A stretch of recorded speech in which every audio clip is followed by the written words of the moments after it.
నేను మాట్లాడుతున్నాను ఒక రైతును, గోస్పాడ్ మండలం ఎం చింతకుంట గ్రామం దూదేకర ఇసుకపల్లి చిన్న విషయం మాట్లాడుతుంది. పెట్టి చంద్రబాబు గెలిచేది ఖాయం.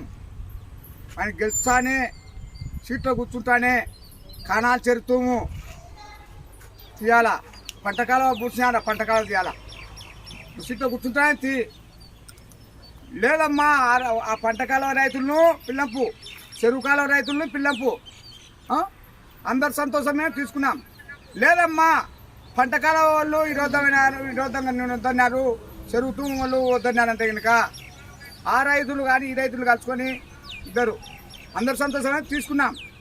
లేదమ్మా వాళ్ళు విరోధంగా నువ్వు లేదంటే కనుక నా యావ తీసి యావ దుర్మానేరి నువ్వు గెలిచేది మనకు ఖాయం. ఒక పైరు నచ్చిన పెట్టుకొని చెప్తున్నా ప్రమాణం చేసి, ఇదే నేను చిన్నప్పుడు ఉంటే వ్యవసాయం చేసిన. మన భారతదేశం బాగుపడితే అంతే చాలు. మనం అందరం కలుసుకొని స్వతంత్ర దేశం తెచ్చుకున్నాం. మన దేశం అప్పులలో చూసుకున్నాం. వందే మాతరం.